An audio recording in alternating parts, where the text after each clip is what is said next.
Bonjour à toutes et à tous.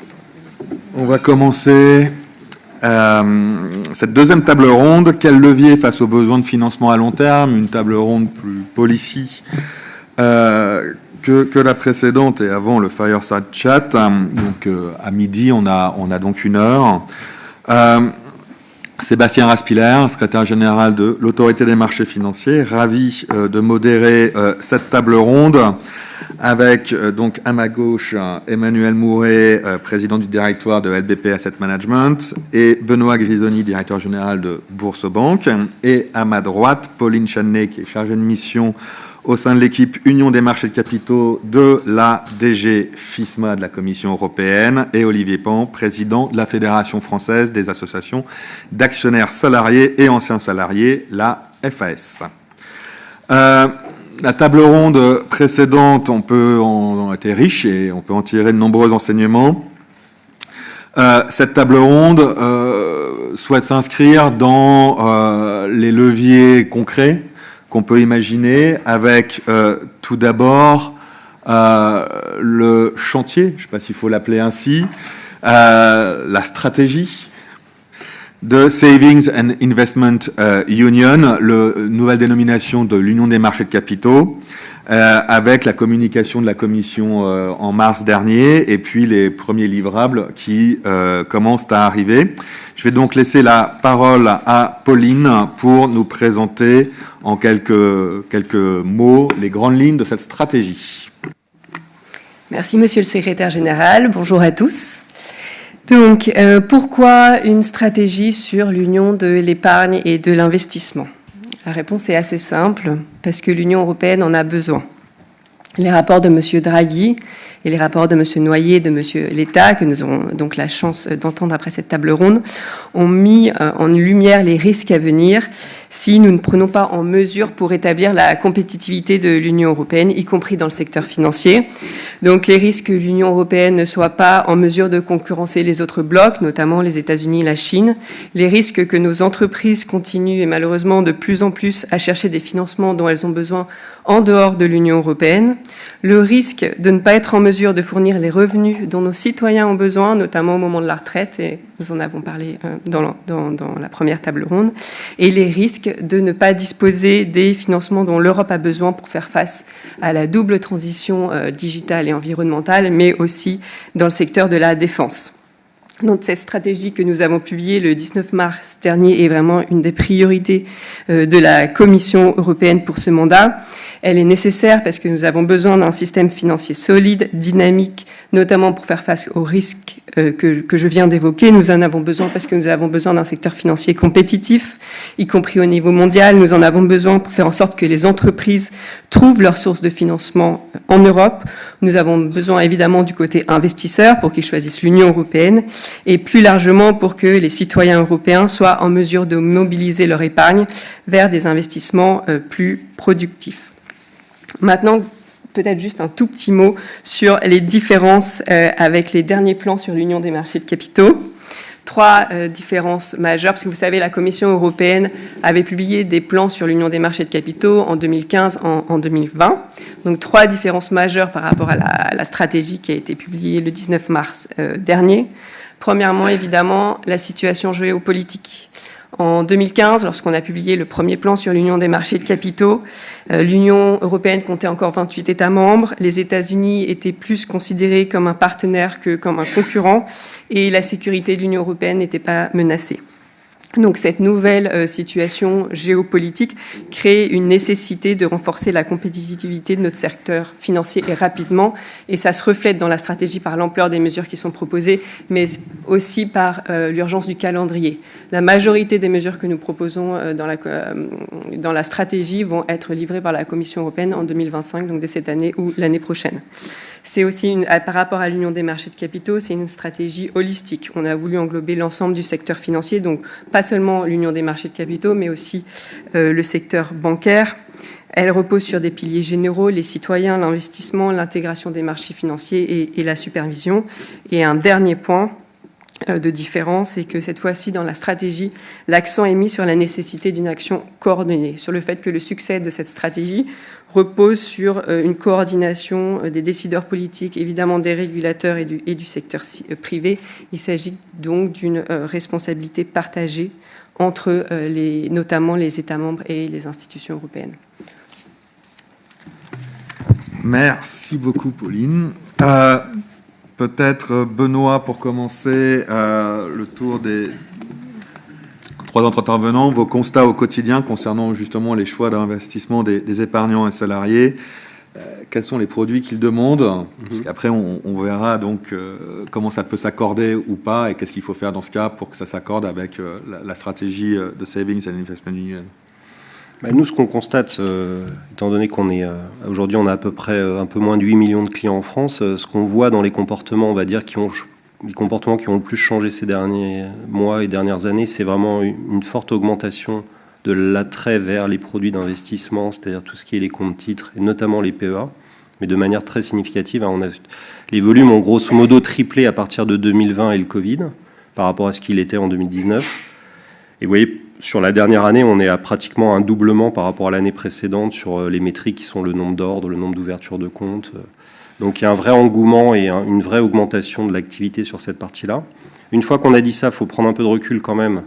75% de la collecte nette que nous voyons, elle reste quand même au profit de produits d'épargne de précaution qui ont été cités avant, parce que c'est quand même ce qui répond le plus aujourd'hui encore aux besoins standards, je pense, de nos clients, qui sont des Français de toute zone géographique, de toute CSP. Et donc aujourd'hui encore, le principal réflexe d'épargne, c'est quand même d'aller vers le livret A. Voilà, c'est quand même ça le point de départ. Après, on peut raconter tout ce qu'on veut, mais la réalité, c'est celle-là. Et c'est lié au fait, je pense, que tout simplement, c'est des produits qui sont simples, qui sont sans risque, qui sont liquides, qui sont avec des incitations fiscales. Donc, c'est la totale. Donc, pourquoi ne pas les prendre? Alors, on peut ne pas les prendre que si les taux sont vraiment mauvais. Mais sinon, il n'y a aucune raison de ne pas les prendre. Voilà. Donc, je pense que c'est quand même un élément qu'il faut avoir toujours un peu en fond de jeu. Et c'est là où le fait d'être un établissement bancaire, quand même, ayant l'ensemble des produits, c'est important, parce que du coup, on voit les dynamiques et en intégrant bien l'ensemble des choses. Donc, encore une fois, un fort engouement. L'autre point important, c'est un rajeunissement très fort aussi des titulaires de ces comptes titres. Ça, c'est très nouveau. 50% des ouvertures de comptes titres, c'est des clients qui ont moins de 30 ans. C'était pas du tout ça il y a 4-5 ans. Ils étaient inférieurs à 20% dans les ouvertures de comptes. Donc, il y a vraiment plus qu'un doublement, on va dire, des jeunes parmi ceux qui ouvrent des comptes. Donc là, on peut s'en féliciter quelque part. C'est-à-dire que là, il y a peut-être une prise de conscience de leur part du fait que de toute façon, il va falloir se prendre en main, on va dire, pour ces enjeux financiers de long terme. Peut-être qu'il y a un engouement un peu mode autour des influenceurs dont on a parlé un peu tout à l'heure. Bon, il y a plein de phénomènes qui l'expliquent. Il y a un côté un peu sexy aussi des actions, de tout ce qui tourne autour des innovations dans l'épargne, le fractionnement. Voilà, je parle même pas de la crypto, qui est encore un truc à part, mais qui, quelque part, participe aussi du phénomène. Donc, il y a vraiment un changement de tectonique de ce point de vue-là, qui change à plein d'égards, voilà, et qui crée aussi potentiellement des nouveaux risques, d'ailleurs. Mais enfin, pour l'instant, on va dire que tant que les marchés montent tous, globalement, ça va. Et après, à l'intérieur de ça, peut-être les deux grandes tendances que nous, on voit, c'est évidemment les ETF. Donc là, on est sur des niveaux... alors on partait de pas très haut il y a 3-4 ans, mais globalement... ouais, ça double ou triple quasiment chaque année, à l'intérieur de la collecte qu'on fait sur l'investissement.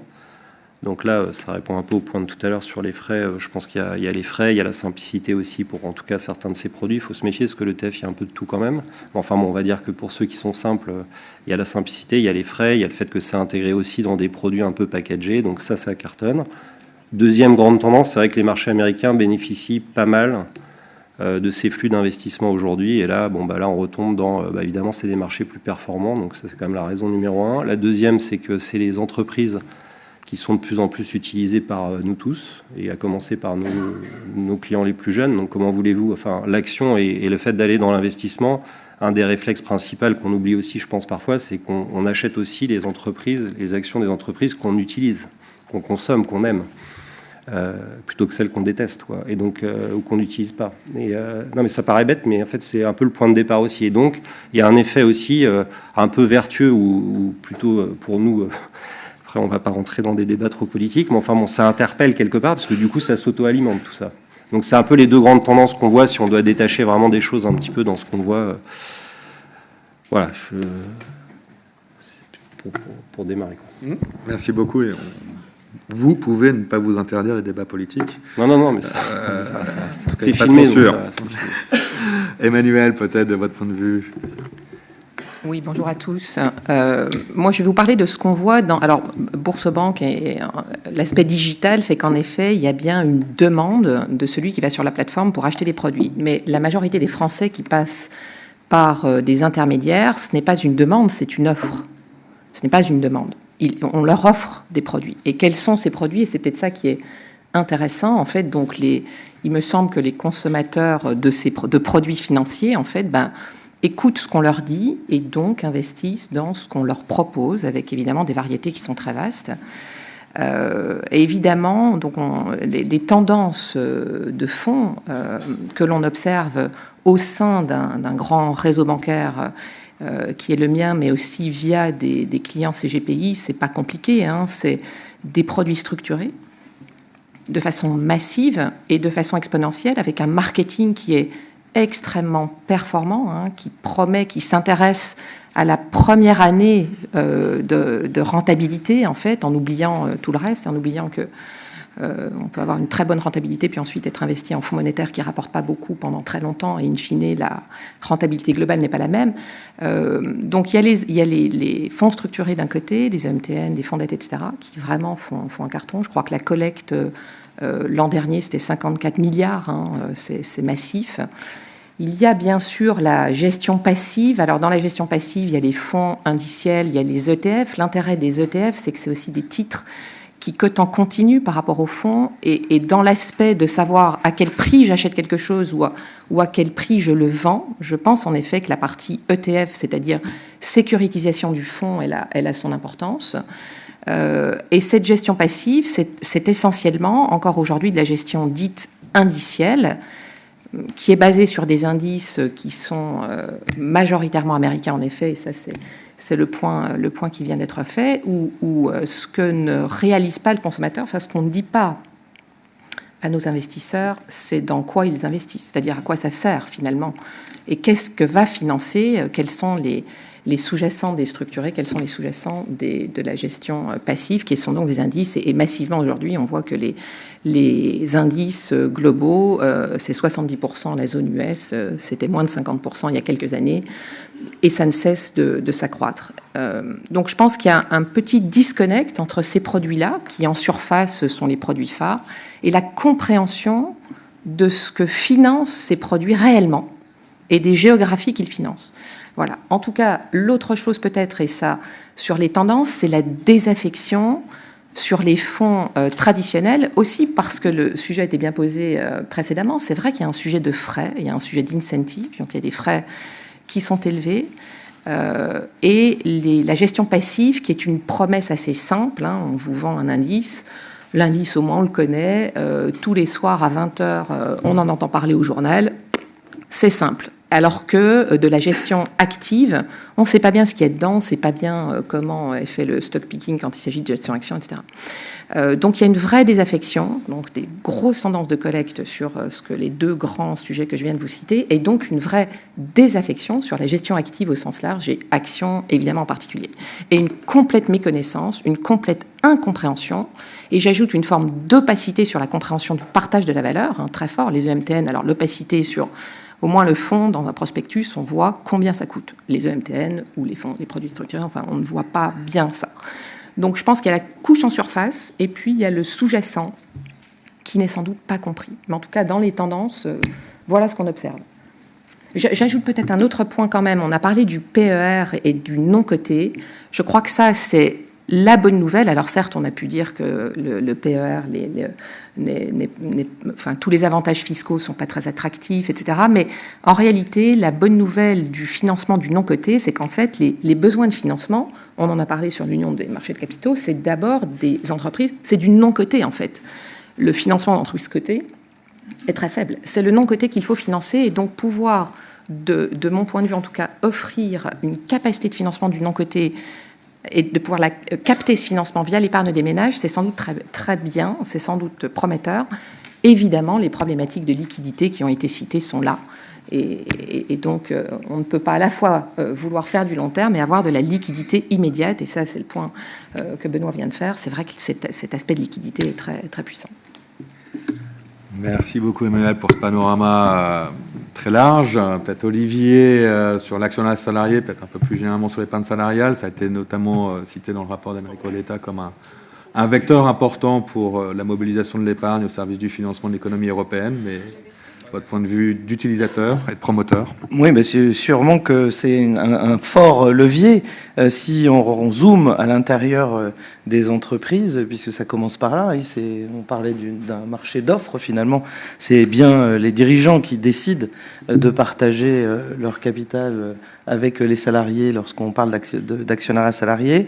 C'est vécu de l'intérieur de l'entreprise par les salariés comme souvent une grande opportunité. Et cette opportunité, quand on leur offre, ils s'y souscrivent à des proportions assez importantes, jusqu'à plus de 60%. Parfois même, c'est la totalité des salariés, lorsqu'on fait de l'amendement unilatéral, qui est touchée par ces opérations. Qui permet évidemment de diversifier aussi les actionnaires du point de vue de l'entreprise. Alors c'est aussi des détentions qui sont très très longues, puisque lorsqu'on fait des opérations de ce type, les détentions dépassent les 10 ans.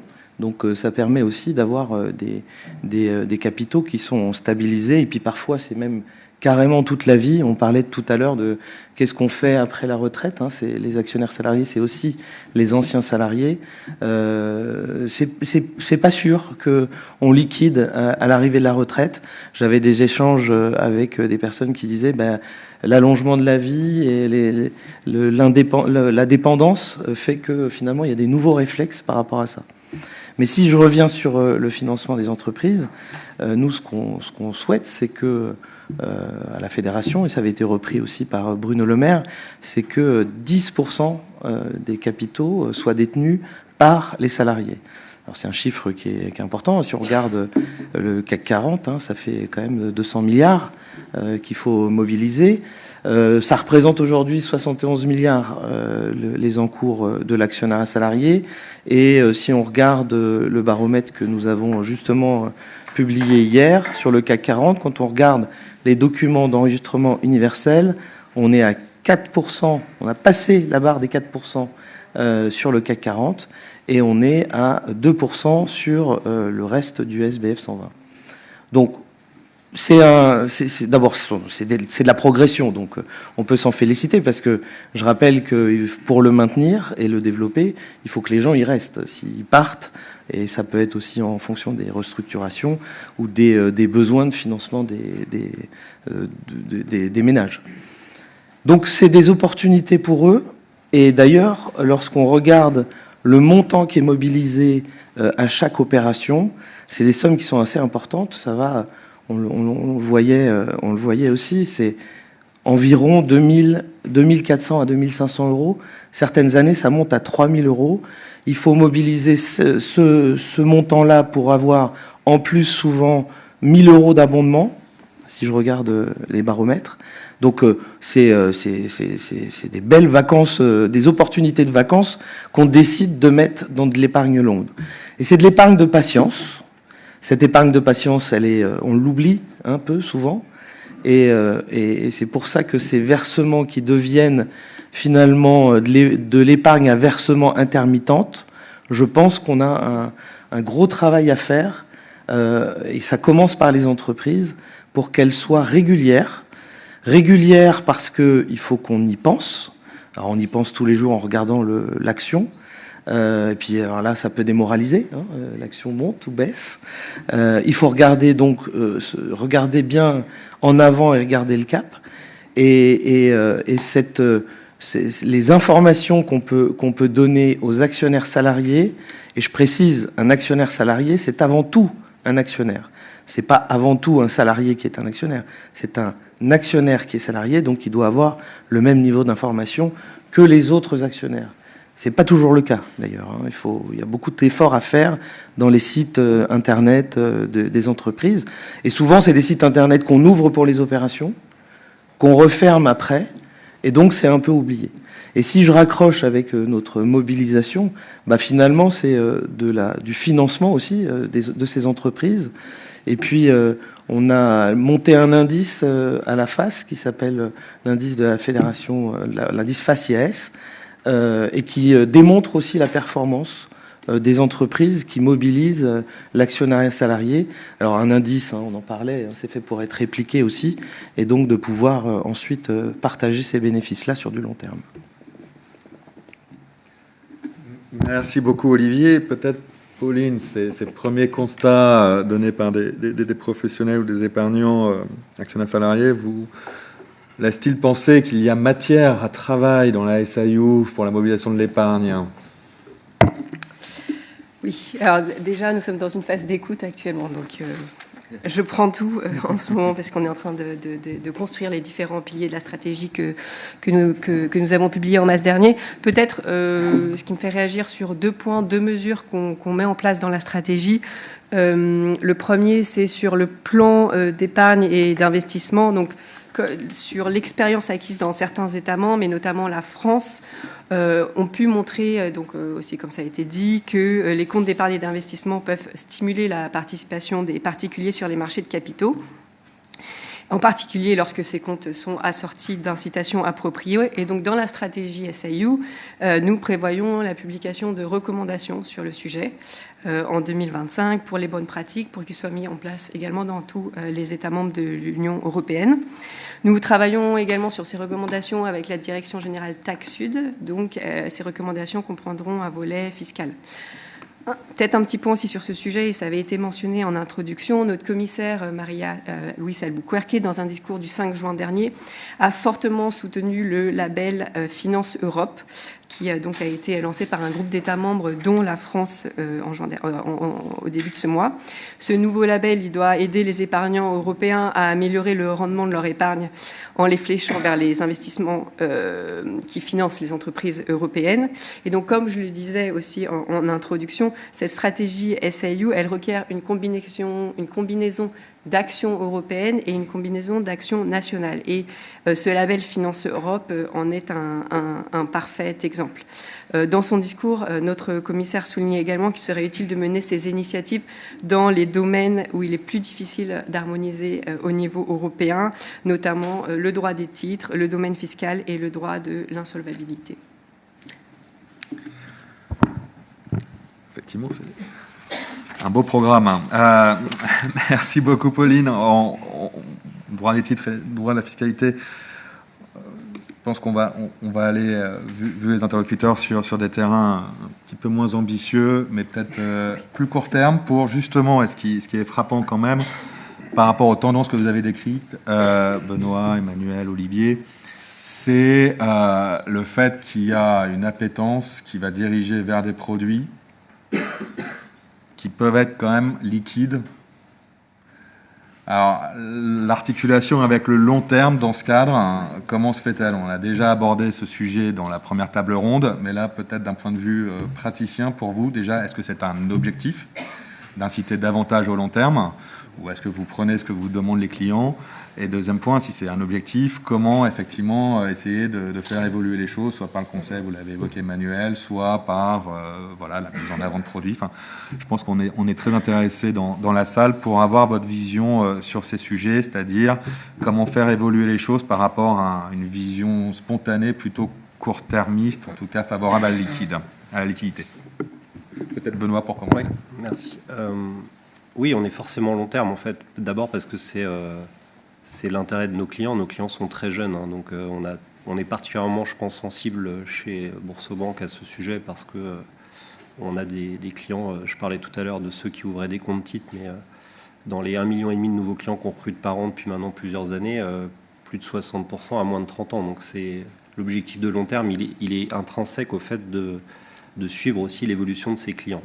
Donc on sait aussi que les objectifs de nos clients, si on revient maintenant à leurs objectifs à eux, ils sont aussi, pour une bonne partie d'entre eux, long terme. Alors, ils n'ont pas complètement encore tous peut-être complètement en tête parce qu'on est dans un régime et un système qui n'incitait pas à peut-être la prise de conscience immédiate que les enjeux principaux qui les concernent allaient être pris en charge peut-être un peu moins par la collectivité, un peu plus par eux-mêmes, par rapport à d'autres pays. Je pense qu'on part toujours du déficit d'éducation financière. Ça part aussi du constat de est-ce que finalement on est responsabilisé nous-mêmes à ces sujets. Et forcément, on est quand même dans un pays où on ne partait pas exactement de ce point-là, puisque finalement la retraite, les enjeux de maladie, les enjeux d'éducation étaient, en tout cas la promesse était que c'était quand même plutôt des enjeux collectifs. Et donc, il y a ces enjeux-là de long terme, il y a cette question du coup de comment on gère les deux. Et je dirais que là, la question, elle est assez simple. Pour moi, il y a différents types de produits qui ont des caractéristiques complètement différentes. Et nous, on n'a pas à choisir, en fait. Je pense que nous, on a à proposer des solutions. Il se trouve qu'on n'a pas de force de vente. Donc, si vous voulez, on a assez peu de... Je ne suis pas censé avoir des biais au départ, puisque du coup, on est dans une logique d'architecture ouverte. Et après, une fois qu'on a dit ça, il faut quand même qu'on ait un modèle économique. Parce que tout à l'heure, on parlait des frais et on dit que ce serait bien de faire tout à 5 BP, mais si vous faites des choses à 5 BP, quand vous êtes distributeur, même en essayant, je vous promets, d'être très efficace dans la structure de coûts, il y a un moment donné où ça ne peut pas fonctionner, parce que ce qu'on oublie souvent, c'est qu'il y a l'acte de vente et de souscription, mais après, il y a toute la durée de vie du produit. Ouais. Et donc, il y a un nombre d'interactions qui est généré par ces produits-là. Quand je dis ça, c'est les enveloppes, c'est pas que le produit lui-même, c'est tout ce qu'il y a autour. Sachant qu'en France, on a un génie quand même pour créer des enveloppes avec une certaine couche de complexité. Quand vous avez à vendre des PEA, des PEA PME, des PEA jeunes, des PR, des assurances-vie, des assurances-vie luxembourgeoises, etc., qu'à l'intérieur, vous avez des milliers de sous-jacents, c'est un cauchemar total d'un point de vue opérationnel. Et je pense que si vous aviez tout ça à 5 BP tout compris, ça ne marche pas, en fait. Je vous le dis tout de suite, c'est pas possible. Donc il faut aussi qu'on trouve un équilibre entre... finalement la durabilité de ce qu'on fait, parce que c'est quand même, on n'est pas là juste pour durer 2 jours, quoi, donc il faut qu'on soit capable d'avoir une promesse qui tienne dans la durée. Parfois d'ailleurs dans certains modèles économiques, il faut s'interpeller sur si vous êtes rémunéré qu'en flux, ça pose des questions, parce que c'est forcément un mismatch total avec l'intérêt de vos clients et ce que vous êtes censé être vous dans la durée. Donc je pense qu'il faut avoir quand même aussi ça en fond de jeu. Et je le dis d'autant plus qu'on est plutôt un attaquant sur le marché. Donc nous on est plutôt, on est plutôt pas cher, on a un Perrin à 1% tout compris. Et je dirais que la notion de tout compris doit aussi être intégrée beaucoup plus, à mon avis. Parce que si on vient à la comparabilité, qui est l'élément clé, à la fin, on pourra discuter autant qu'on veut, il faut que les gens ils puissent choisir, tout simplement. Et pour aujourd'hui, ils ne peuvent pas le faire, parce qu'il n'y a aucune comparaison possible. C'est très compliqué d'arriver à le faire. Et parce que tout le monde fait en sorte que ce ne soit pas possible, je sais pas. Et qu'il y a une part de complexité réelle. Mais bon, à la fin, il faudrait que les gens puissent tout simplement comparer. Et la comparaison doit être prise de mon point de vue global. Parce que si vous regardez que les frais sur le produit financier sous-jacent, mais que vous ne regardez pas les frais de l'enveloppe, si vous ne regardez pas les frais même annexes, administratifs, que vous prend l'intermédiaire, où vous n'avez qu'une vision très partielle finalement du sujet. Il y a des frais qui sont pris dans les spreads parfois des produits financiers, on parlait tout à l'heure des produits structurés, et donc là c'est le Far West. Donc il faut aussi qu'on soit en capacité, et je pense que ça va arriver, parce que plus ça va, plus les choses poussent quand même à la comparaison. Il y a des outils maintenant qui existent, il y a quand même une plus forte transparence. On parlait tout à l'heure rapidement des influenceurs aussi, il y a un écosystème, ok, il est très contestable encore, il n'est pas tout à fait encore... et il est évidemment de qualité, hétérogène, mais comme n'importe quel réseau de commercialisation a toujours été hétérogène. Je veux dire, à un moment donné, c'est aussi des sujets qui vont petit à petit, je pense, pousser quand même à ce que les gens aient plus de capacité à choisir. Parce que si on fait notre job, c'est-à-dire qu'on arrive à augmenter l'éducation financière, que les gens comprennent plus ce qu'ils font, qu'ils comprennent vers quoi ils investissent, qu'ils comprennent que les frais sont en effet clés dans la performance de ce qu'ils font, et qu'ils puissent ensuite, parce qu'on parlait tout à l'heure de la personnalisation des produits, vous pouvez le faire vous-même. Si vous arrivez à concevoir des choses où de manière modulaire, vous faites plusieurs types de produits, et c'est notre rôle d'ailleurs de proposer peut-être demain, c'est peut-être ça une des options, de l'hybridation, c'est-à-dire d'être capable de proposer quelque chose de plus panaché encore, avec un peu du court, un peu du long. On pourrait déjà le faire, on n'a pas besoin d'attendre des textes, on a les produits. Donc, et je pense que c'est très rare de rencontrer un client qui a en plus qu'un seul besoin. Et son besoin, il va changer dans le temps. Donc même si je faisais la KYC du départ en me disant, voilà, lui, c'est ça qu'il lui faut, de toute façon, ça se trouve dans 3 ans, c'est même plus vrai. Donc il faut avoir cette capacité de modularité, de comparabilité. Et voilà, et je pense que c'est un enjeu qui est aussi assez génial d'ailleurs, parce qu'au final, c'est devant nous beaucoup de choses à faire sur la partie communication, éducation, sur la partie conception des produits et des solutions pour qu'elles restent simples. Moi, je me méfie un peu de la gamification, parce que si c'est un enjeu de simplification, c'est absolument clé de le faire, mais il n'y a pas de divertissement à avoir dans cette matière, quoi. C'est trop important. Donc, je ne sais pas pourquoi on a choisi ce terme-là, mais on peut faire des choses beaucoup plus simples, beaucoup plus claires. Voilà, après, on peut faire des choses un peu sympas, on peut avoir des designs sympas, mais c'est pas, enfin voilà, on n'est pas là pour, c'est pas un divertissement, quoi, ce qu'on fait quand même à la fin. Et donc, je pense qu'il faut se méfier aussi parfois du côté, pas tomber non plus dans des extrêmes ou des choses trop simples, parce qu'à la fin, c'est des enjeux, et on le sait tous ici, qui sont quand même très importants pour les gens. Hein. On parle des choses pratiquement les plus importantes après la santé et la mort, quoi. Donc, non, mais il faut revenir à des choses simples. Ouais, non, c'est une excellente transition. Je suis pas fait politique, là, non, ça va.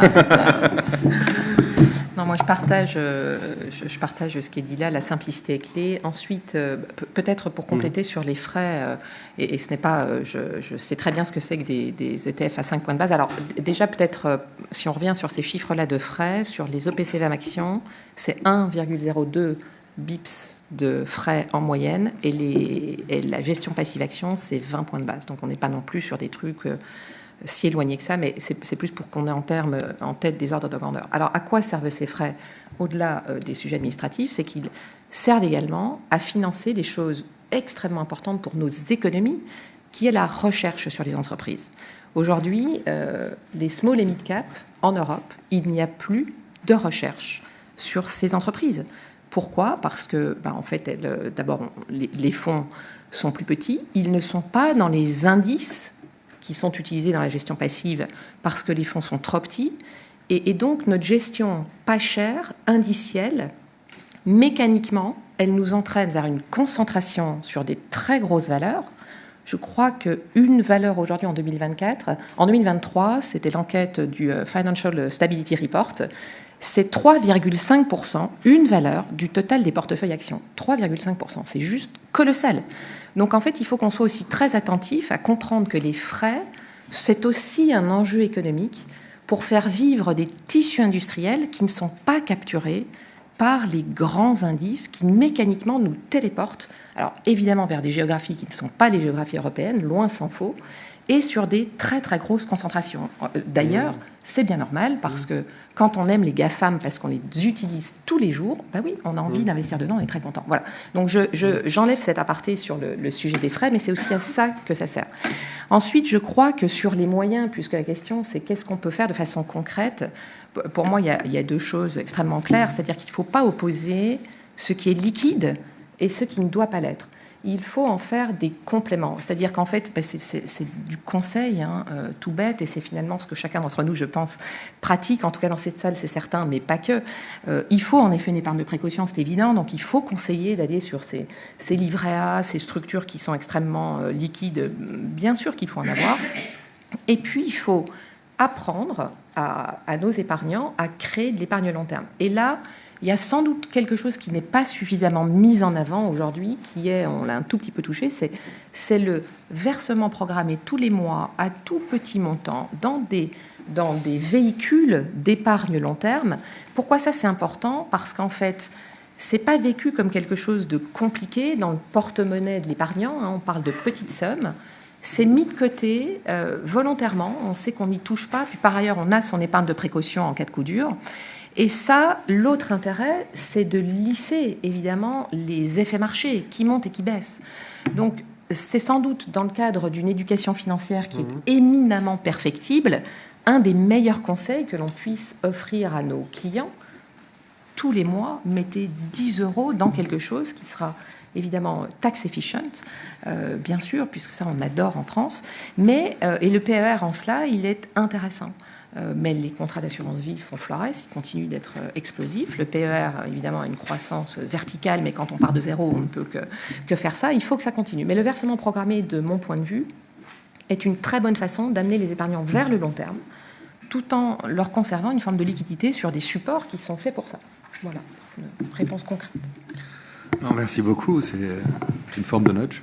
Mais on y reviendra, je pense. Olivier, alors vous avez déjà évoqué la duration de l'actionnariat salarié, mais alors par rapport à ce que vient d'indiquer Emmanuel, entre les grandes entreprises cotées avec des titres cotés liquides Vous avez évoqué un taux de détention de 4% des entreprises du CAC 40, 2% SBF 120. On parle d'entreprises cotées. Sur le non coté, j'imagine que les chiffres sont un peu plus faibles.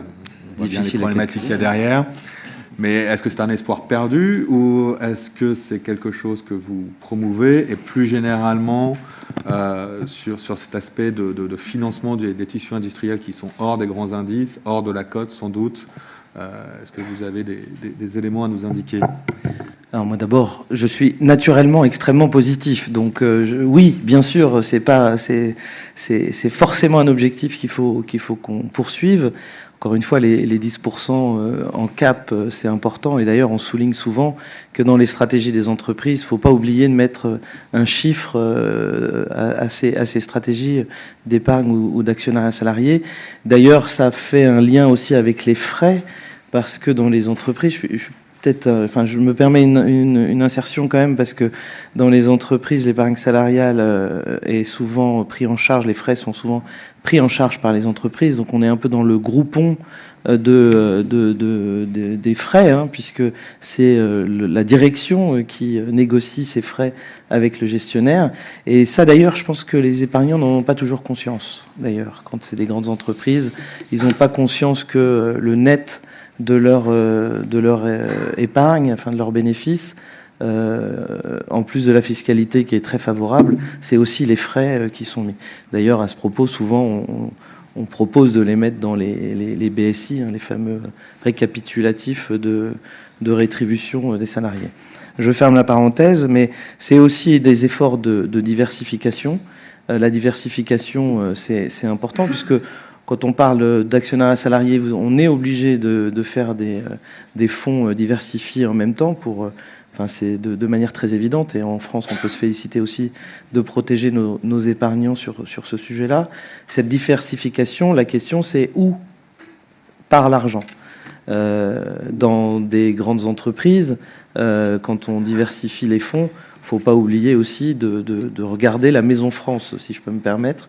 C'est vrai que quand on voit que certaines actions sont ensuite parties, ces fonds partent sur des fonds qui financent d'autres systèmes, que ce soit d'autres systèmes de santé ou d'autres systèmes industriels, c'est vrai qu'on se pose la question, et de plus en plus d'épargnants aujourd'hui, d'investisseurs, se regardent non seulement la RSE des fonds, mais aussi où vont le croissant, les parts, les taux de produits qui sont sous-jacents. Pour ce qui est des petites entreprises, alors déjà, c'est difficile de savoir, puisque si elles sont non cotées, c'est extrêmement difficile de savoir le taux d'actionnariat salarié par définition, mais on sait que les lois sont incitatives déjà du partage de la valeur, qu'on arrive aussi à des moments, souvent des entreprises, où il y a des transmissions qui sont en cours, et l'actionnariat salarié est un formidable moyen de faire perdurer les entreprises au-delà des souvent fondateurs, hein, vous en connaissez sûrement dans vos entourages. Et c'est un changement de dogme un peu qui a été fait au cours de ces dernières années. C'est lent, alors c'est pour ça, vous me disiez, est-ce que c'est un objectif perdu? Non, mais il faut être très patient, et moi je suis obligé en revanche de modérer mon impatience. Et c'est vrai, quand on voit le nombre d'entreprises qui sont susceptibles d'être prises par leurs salariés avec ces dispositifs-là, je pense qu'on a encore tous collectivement un effort à faire pour démontrer aussi aux dirigeants, et ça commence par là, que c'est des très bons dispositifs pour eux, pour leur famille, pour la pérennité aussi de l'outil qui a été durement accumulé pendant des années. Et puis voilà, sur les capacités aussi de pouvoir, arbitrer son épargne, ça c'est très important, puisque quand on est sur de l'épargne de long terme, il y a deux choses. Il y a des accidents de la vie, ça c'est aussi prévu par le législateur, c'est important, il faut le prendre en compte, même s'ils sont plus modérés dans le cadre de l'épargne de retraite. Mais il couvre quand même la majorité des grands événements malheureux. Et il faut aussi pouvoir l'arbitrer. Et ça, il faut l'arbitrer avec des capacités d'avoir une diversité de produits et d'offres en fonction des événements. Là, on a vu l'année dernière, en ce début d'année aussi, que l'épargne sur laquelle les salariés avaient mis leur investissement pouvait avoir des retournements de situation en fonction de l'actualité géopolitique. Et ça, c'est important à ce moment-là d'être aussi aux côtés des épargnants pour leur dire vous pouvez optimiser ça. Les gestionnaires de dire on va peut-être changer un indice pour prendre un autre qui va être plus favorable. Donc c'est à la fois en back-office et à la fois en accompagnant les épargnants dans ces choix d'arbitrage. Merci beaucoup Olivier. Peut-être une question complémentaire rapide. Ça fonctionne en France ? Ça fonctionne moins bien, semble-t-il, ailleurs, au sein de l'Union européenne. Je ne sais pas si vous avez des raisons ou des tips à donner à Pauline. Alors, je parlais d'aimer sa maison, en fait, puisqu'on aime son entreprise, l'affectio societatis. Moi, j'ai envie de dire l'affectio domus. Allez, on va dire, on aime notre maison. Effectivement, on a quand même, on peut tous se féliciter d'avoir, depuis les ordonnances du général de Gaulle, des dispositifs qui ont maturé, qui se sont accumulés et sur lesquels les épargnants ont appris au fur et à mesure des années à gérer ces dispositifs. C'est moins le cas. Il y a des grosses inégalités fiscales qui ont échappé à personne et surtout à ceux qui, dans les entreprises, se disent incités par leurs dirigeants de dire oui, il y a les salariés français, mais vous savez que parfois c'est des pourcentages qui sont plus faibles de salariés en France, parce qu'heureusement on a aussi des entreprises qui sont portées sur l'international. Donc quand un dirigeant dit « je veux que le dispositif par équité soit le même avec les salariés à l'étranger », là, les problèmes commencent. Et je trouve que les services des entreprises qui s'occupent de mettre en place des fonds communs de placement ou des opérations d'actionnariat salarié sont extrêmement courageuses du travail qu'il faut faire pour aller chercher. Alors, quand on les interroge, c'est une dizaine de pays. La grosse moyenne, c'est une dizaine de pays sur lesquels ils portent leurs opérations d'actionnariat salarié. Mais on a une proportion non négligeable où c'est parfois plus de 40 pays sur lequel on fait ces dispositifs. Et quand on voit la complexité et l'inégalité des traitements fiscaux dans ces pays-là, franchement, je leur tire mon chapeau de vraiment aller chercher ça. Donc ça marche un peu moins. Les taux de souscription, d'ailleurs, sont aussi moins grands quand on fait des opérations d'actionnariat salarié, de l'ordre de quasiment, on va dire, deux tiers de moins. Donc il y a aussi un gros travail à faire sur ça. Merci beaucoup, Pauline. Je note. Et plus généralement sur les moyens d'encourager l'investissement à long terme. Oui, je voulais réagir sur un point sur la liquidité qui a été mentionné, très important. Oui, les investisseurs restent attachés à la liquidité, et la liquidité, c'est un point qui est mis en avant dans la stratégie sur l'union de l'épargne et d'investissement. C'est un enjeu très important. On a un des piliers de la stratégie, c'est l'intégration des marchés financiers, et dedans, donc, de créer des pôles de liquidité très intégrés au sein de l'Union. Pour ça, on propose de supprimer un ensemble de barrières qui ont pour conséquence de fragmenter les marchés financiers. Évidemment, l'objectif, ce n'est pas l'intégration pour l'intégration, mais parce que nous sommes convaincus que des marchés de capitaux mieux intégrés et donc avoir des pôles de liquidité mieux intégrés peuvent rendre nos marchés plus compétitifs, plus dynamiques, parce que les marchés de capitaux sont par essence des activités qui nécessitent une certaine taille, une masse critique pour fonctionner efficacement. Et donc, c'est le défi qu'on a. Sur le sujet, dans la stratégie, on mentionne que nous allons publier Donc déjà, nous avons lancé une consultation publique sur le sujet le 15 avril dernier qui s'est clôturée cette semaine. Nous analysons les réponses, nous écoutons. Et nous avons annoncé que nous publierons un paquet législatif sur le sujet d'ici la fin de l'année. Merci. Effectivement, on voit pas mal de consultations en ce moment de la part de la Commission. On s'efforce d'y répondre, je pense, comme certains dans la salle. avec une cadence et un rythme assez élevé. Mais je suis heureux de voir que ce n'est pas une intelligence artificielle qui lit derrière. Ça nous incite à poursuivre. Non, peut-être pour laisser aussi un peu de place aux questions, mais j'aimerais bien revenir sur 2 ou 3 aspects qui ont été évoqués, toujours sur les leviers pour, par rapport aux objectifs que vous avez rappelés, Pauline, dans votre propos liminaire sur les objectifs de la SAU, et puis les comportements d'épargne. Comment faire en sorte que ça puisse se rejoindre. Il y a la question de la liquidité qui a été évoquée, avec en même temps des supports, alors des enveloppes, des produits, des classes d'actifs, j'imagine qu'on peut aussi évoquer, où on voit bien que vous avez parlé d'hybridation, de manière générale de diversification. Est-ce que c'est des enveloppes, est-ce que c'est des produits, est-ce que la réglementation incite à parler produits au détriment d'enveloppes?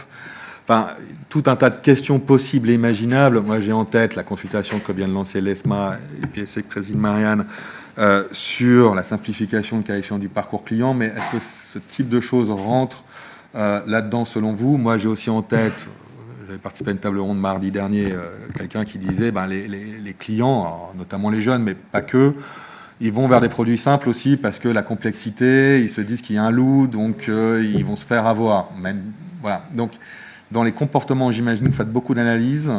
Je ne sais pas si vous pouvez dire quelque chose là-dessus. Est-ce que c'est un mix de dire le non-coté à sa place, mais dans des enveloppes, pas forcément en tant que produit, ou si c'est en tant que produit, c'est dans le cadre d'un conseil global nécessairement, alors même que dans les plateformes ouvertes, c'est beaucoup d'execution only, de RTO, enfin voilà. Désolé pour cette question fourre-tout, mais c'est... pour vous, quels sont les éléments notamment importants dans ce que je viens d'évoquer, et puis peut-être d'autres? Non, mais je pense qu'en fait, c'est en effet un enjeu compliqué parce qu'on a beaucoup d'enveloppes et beaucoup de sous-jacents, beaucoup de classes d'actifs. Mais globalement, moi, je pense que notre rôle demain, c'est d'aller... Quand je parlais d'hybridation, c'est au sens justement des enveloppes plutôt que de diversification au sein même après des enveloppes, pour différencier un peu les deux sujets.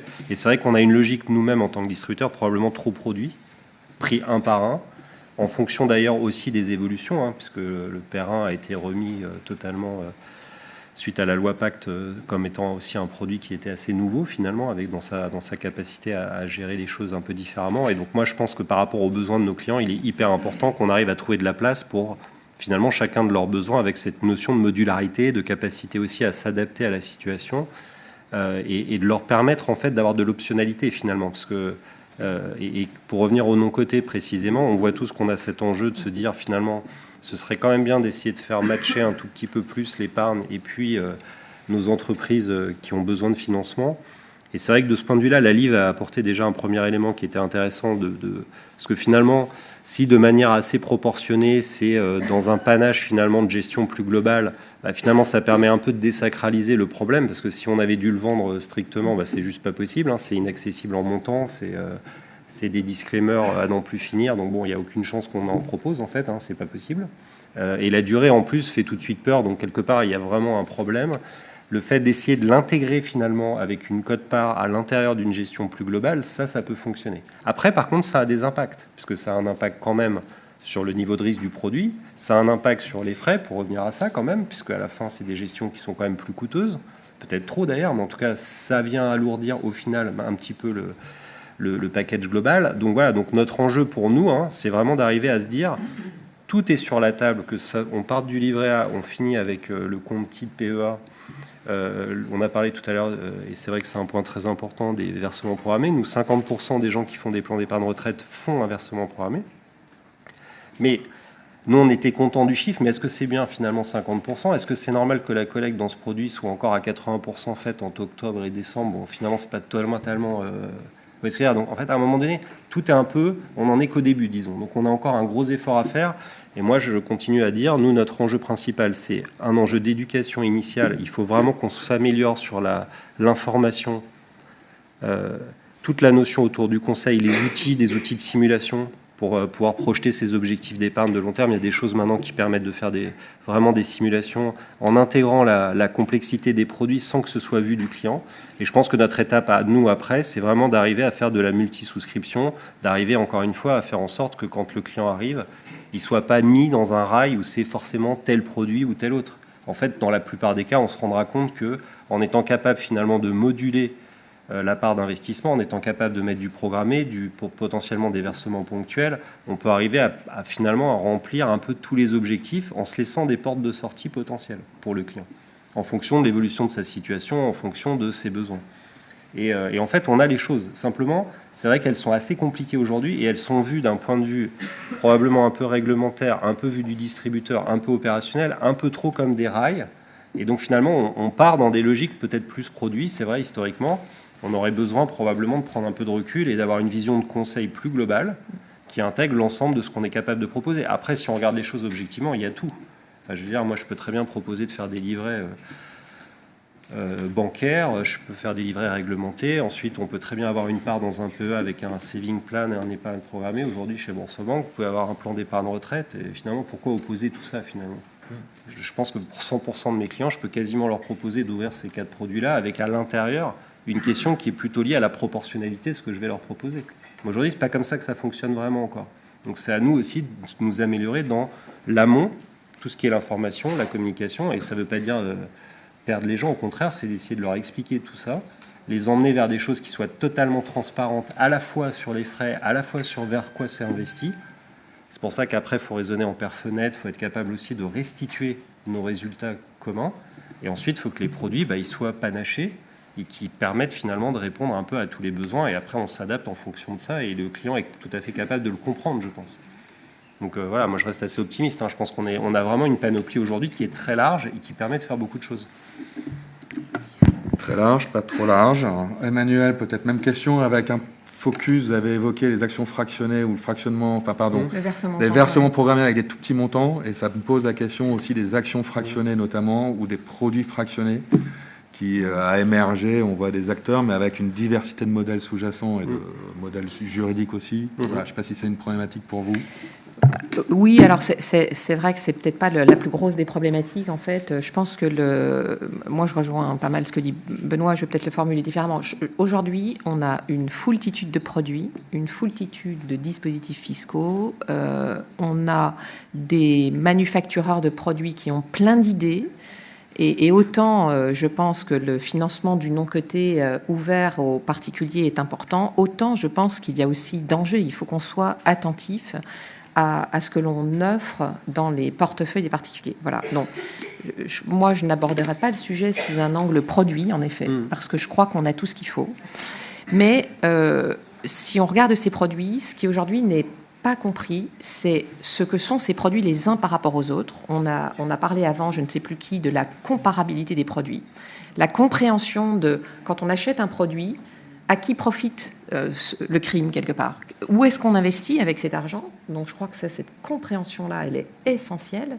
Et la deuxième chose, c'est cette comparabilité des frais, elle doit être totale sur tous les produits. Aujourd'hui, ils ne sont pas réglementés de la même façon et les objectifs de transparence ne sont pas les mêmes. Donc je pense qu'il y a, pour le client final qui, en plus, a une éducation financière qui est extrêmement faible en France, on est hélas, je ne sais pas si on n'a pas la palme dans un certain nombre de pays européens du manque de compréhension de mécanismes financiers assez basiques. C'est bien dommage, ça commence au lycée, je pense que c'est pas, même avant, c'est certainement pas l'objet de cette table ronde. Mais parce qu'il y a ce manque, il faut aider nos clients à comprendre toutes les offres qui existent. Et pour ça, la comparabilité, c'est ce qu'il y a de mieux.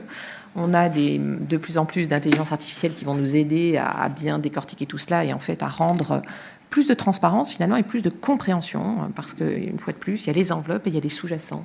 Voilà, donc moi, je milite à la fois pour une vision beaucoup plus client, transparence, comparabilité, et bien sûr éducation, parce que malgré tout, ça reste un enjeu qui est essentiel. Et là, je crois que ça dépasse un peu notre cadre aujourd'hui.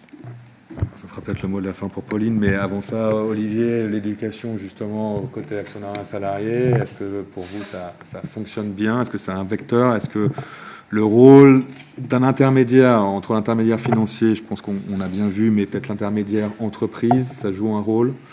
C'est même fondamental. Je pense que d'ailleurs, il y a eu beaucoup d'améliorations sur ce plan, avec des formations qui sont proposées. Puis comme maintenant elles sont digitalisées à distance, on a des catalogues qui sont extrêmement fournis. Et on voit aussi que, enfin, sont apparus ces dernières années la finance pour les nuls, les basiques de la finance, l'actionnariat salarié, etc. Donc c'est vraiment très encourageant. Il y a des initiatives aussi personnelles. On notait des youtubeurs tout à l'heure qui le font et qui sont extrêmement suivis et qui souvent d'ailleurs touchent aussi un public assez large, que ce soit les étudiants ou même les jeunes. Et puis quand on les regarde, on apprend des choses. Et puis c'est aussi toutes les associations, bien sûr. Et puis je ne vais pas vous dire le contraire, moi, la fédération, qui ont aussi leur rôle à jouer et qui le font avec souvent beaucoup d'indépendance et en se disant voilà ce que vous propose l'entreprise, voilà où vous pouvez investir, voilà même sur le long terme. Je connais des associations qui font des calculs sur 25 ou 30 ans du début d'ouverture du capital de leur entreprise pour bien démontrer que c'était une épargne rentable si je mets tous les montants moyens d'intéressement de participation et peu importe les atermoiements de la bourse. Donc ça, c'est aussi une partie de la réponse de l'éducation financière. Et puis, plus globalement, je pense que c'est un changement un peu sociétal qu'on a à faire. Et puis, à la fois pour le financement des retraites. Nous, on considère que c'est un financement supplémentaire de l'actionnariat salarié, après la retraite complémentaire, donc on va encore un peu plus loin, supplémentaire. C'est aussi un changement sociétal intrinsèque à faire sur comment on finance une économie et les sociétés. Et puis je dois dire quand même, enfin, on est tous observateurs du fait que ces 10 ou 15 dernières années, l'avènement des startups et se lancer dans des aventures avec une peur de l'échec qui est quand même qui passe au second plan, a été très nombreuse dans nos entourages. Et finalement, une start-up, ça concentre un peu tout ce qu'on est en train de se dire. Il faut le financer. Parfois, on est aussi complètement intéressé dans le capital, puisqu'on reçoit des BSPCE, où on est aussi financeur. Voilà, et donc, moi, j'ai envie de regarder sur l'avenir, et je me dis que toutes ces générations qui se sont lancées dans des projets-là, à un moment donné, ils vont se dire, voilà comment on finance l'économie, je l'ai fait. Merci beaucoup, Pauline. Sur l'éducation financière, peut-être pour conclure, la Commission européenne, je crois, le mentionne en haut de la stratégie. En même temps, on voit que l'épargne, il y a une dimension culturelle forte qui reste nationale, des aspects fiscaux qui peuvent influencer, qui sont nationaux. Donc, que peut faire la Commission européenne en la matière pour aider le collectif à améliorer la connaissance des épargnants ? Oui, vous avez raison. L'éducation financière fait partie de la stratégie sur l'union de l'épargne et de l'investissement. L'éducation financière est évidemment une nécessité. Elle permet aux citoyens de comprendre, d'évaluer, de gérer ses risques et évidemment les opportunités financières. Elle permet aux citoyens de prendre des décisions éclairées, de budgéter pour son ménage, d'épargner pour sa retraite ou d'investir dans les marchés financiers. Donc oui, la présidente de la Commission, Ursula von der Leyen, avait inscrit dans la lettre de mission de notre commissaire, dont Maria Luisa Albuquerque, d'établir une stratégie sur l'éducation financière. Et ça va être le cas. On y travaille. On travaille aux recommandations et la stratégie devrait être publiée après l'été. On a hâte de la lire. Merci beaucoup. Peut-être le temps pour 2-3 questions dans la salle. J'en vois 3. Merci. Parfait. Bonjour, Amir Rezae. J'ai une question pour Pauline sur cette question en fait des pools de liquidité. On veut juste en fait savoir exactement de quoi s'agit-il l'union des marchés des capitaux pour savoir en fait comment on pourrait y aller. Lorsqu'on lit un petit peu le document de mois de mars, est-ce qu'on est en train de faire ce qu'on a défait il y a 20 ans avec MiFID 1? C'est-à-dire, lorsqu'on a fragmenté le marché financier, on va en fait essayer, d'une certaine manière, ramener en fait ces fragmentations à être, dirons en fait, consolidées, reconsolidées de cette manière-là. Et comment en fait on va y arriver? Parce que l'essentiel, c'est qu'à l'époque, si je ne me trompe pas, comme président de l'AMF de l'époque avait annoncé, les Européens se sont tirés une balle en fait dans les pieds en fragmentant le marché financier parce que l'information financière était perdue, était trop fragmentée. Et donc, comment on arrive en fait à recoller en fait cette fragmentation qui a été faite avec la directive MiFID 1. Si on comprend en fait comment on peut le faire, parce qu'à l'époque la raison, c'était réduire le coût de transaction. Mais bon, les études ont montré que les coûts de transaction explicites étaient réduits, mais implicites, c'est tout ce qu'on mettait en fait dans le bid-ask spread, tout ce qui était caché était explosé. Comment on arrive en fait de savoir finalement comment on pourrait contribuer à ce financement à long terme. Merci. Donc, vous avez raison, comme le soulignent les récents rapports, le paysage réglementaire, le paysage actuel des infrastructures de marché et donc des pôles de liquidité est très fragmenté en Europe. Donc, les marchés de capitaux, en fait, en Europe, ne fonctionnent pas comme un véritable marché unique et ça a une multitude d'implications, notamment concernant évidemment sa compétitivité, mais aussi les coûts qui y sont associés. Comment on y arrive on est en train de travailler sur une série d'options. Je ne peux pas vous donner la réponse maintenant sur ce qu'on va refaire, on ne va pas défaire ce qu'on a refait, on essaie de trouver des nouvelles solutions. On a publié cette consultation qui pose des questions pour à la fois trouver les options, mais avant de trouver les options, on essaye vraiment d'identifier quelles sont les barrières en fait entre ces pôles de liquidité. Pourquoi on n'arrive pas à avoir des plus grands pôles de liquidité au sein de l'Union européenne. On va prendre que les 3 questions qui sont levées tout de suite. Bonjour, Corinne Dremer. Moi, je voudrais parler évidemment à Madame Chadney, puisque je préside la commission épargnante de l'AMF et ce sujet que vous allez évoquer d'un futur produit européen pour le retail est quelque chose de très important pour nous. Et en fait, vous savez qu'aujourd'hui, les excellentes études de l'AMF montrent que les particuliers, qu'est-ce qui les intéresse. D'abord, ils regardent évidemment le risque que porte un produit. Alors évidemment, plutôt l'aversion au risque. Je vous rappelle que presque 50% des épargnants préfèrent ne pas avoir de risque et ne pas avoir de rendement. C'est quand même un point important. Deuxième chose, le rendement. Et puis évidemment, la liquidité. Alors selon les périodes, quand on est dans une période troublée, ils préfèrent la liquidité au rendement. Ça dépend. Mais ce qui est très important pour nous, effectivement, c'est qu'il y ait des produits qui soient liquides.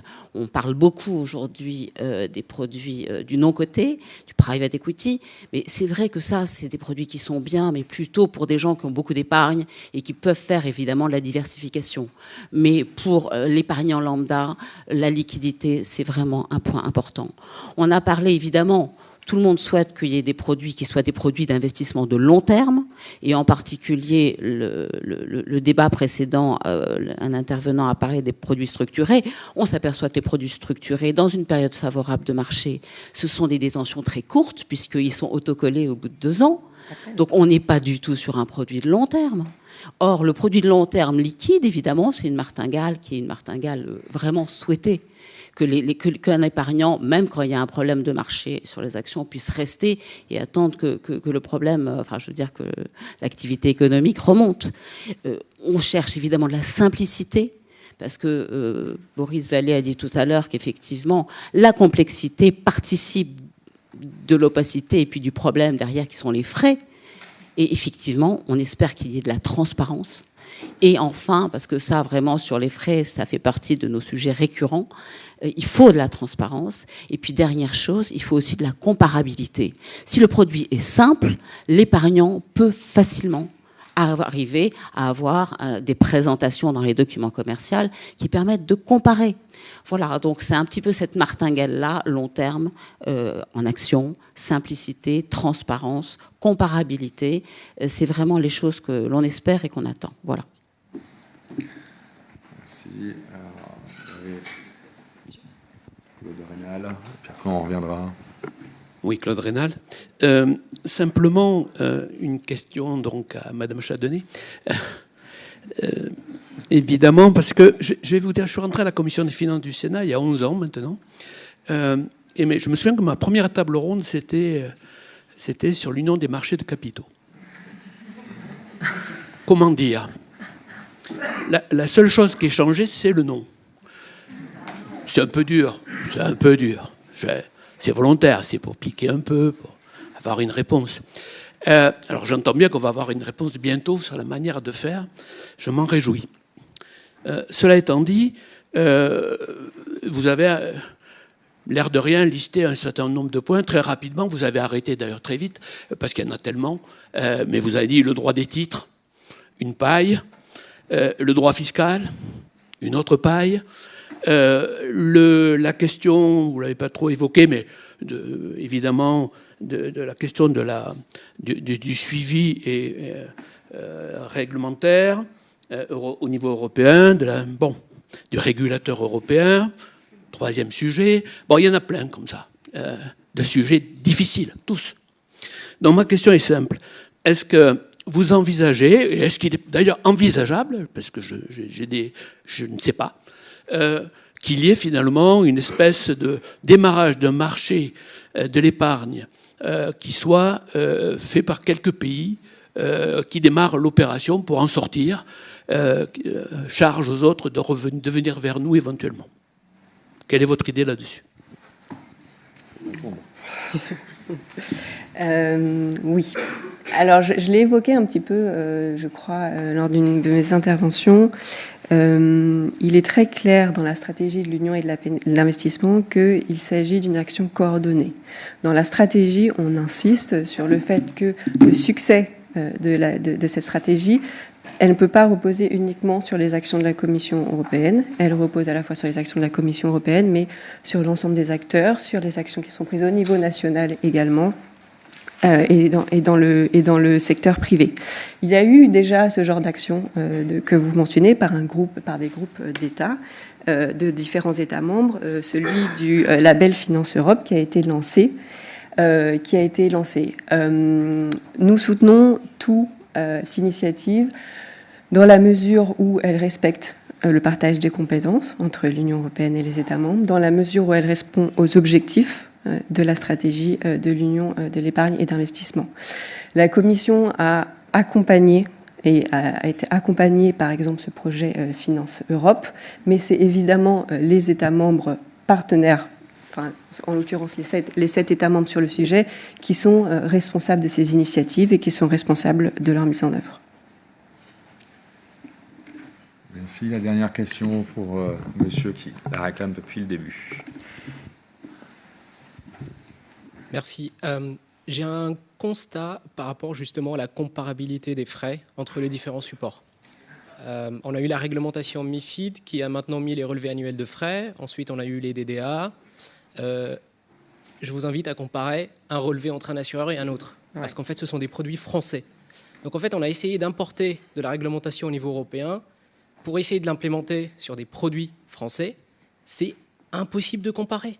Et en plus, on part sur des chiffres qui n'ont ni queue ni tête. Il y en a qui sont des ex post, il y en a qui sont exemptés. Il n'y a pas justement de comparabilité et il y a des erreurs dedans, il n'y a pas de contrôle. Et c'est grave parce qu'on a du mal à faire le choix des produits. Il y a un autre sujet qui est hyper important, pour lequel on ne parle pas du tout, c'est le marché primaire versus le marché secondaire. Combien de fois on entend parler justement du financement pour le marché secondaire, alors qu'en fait, on regarde les chiffres d'Euronext, le marché est à l'arrêt. Niveau IPO en France, on n'a rien. On a même en flux net négatif. Et nos entreprises partent se financer aux États-Unis ou ailleurs, aux Émirats Arabes Unis. C'était le patron de Mistral qui le disait hier. Qu'est-ce qu'on fait ? Quand nos boîtes vont partir, qu'est-ce qu'on fait ? Est-ce qu'on reste dans le statu quo et on dit « essayons de faire une nouvelle enveloppe fiscale qui va peut-être faire quelque chose » ou est-ce qu'on ne peut pas innover une fois et peut-être faire des incentives sur les introductions en bourse, les IPO ? Vous détenez les titres pendant 2 ans, 3 ans, 4 ans, vous avez des avantages fiscaux. Voilà. Désolé, c'est un peu long, mais... Moi, je trouve très bien. Non, mais je pense que vous soulevez une question, enfin, voilà, qui a été esquissée, mais on n'a pas eu le temps d'aborder toutes les questions, mais effectivement, entre le marché coté, et vous avez parfaitement raison, sur le financement, c'est-à-dire les nouvelles levées de capitaux versus les transactions secondaires. Il y a un déficit d'attractivité de la cote au sein de l'Union européenne, mais qui va au-delà, parce que l'attrition de la cote, c'est un phénomène qu'on observe aussi aux États-Unis. Alors, pas en volume, puisque vous avez certaines valeurs qui explosent, mais en termes de nombre. Ça s'observe aussi au Royaume-Uni, j'en parle pas. Bon, je crois que la Commission a pris pas mal d'initiatives. Maintenant, j'ai envie de dire, pour répondre un élément au débat, c'est que la liquidité assure aussi l'attrait de la cotation. Donc, je ne suis pas sûr qu'il faille opposer forcément primaire, secondaire. En revanche, bon, il y a un paquet d'exigences. Le Listing Act, c'est du droit boursier. La loi Holroyd, en France, c'est du droit boursier. On voit bien que ça va au-delà du droit boursier, parce que... Donc, bon, après, c'est des sujets, pour reprendre l'expression de Claude Rénal, beaucoup de paille à traiter. J'en rajoute une avec le droit des sociétés. Bon, voilà, peut-être le mot de la fin pour laisser Pauline respirer. Et en tout cas, merci à tous les intervenants de la table ronde, c'était très riche. Et place maintenant au Fireside Chat.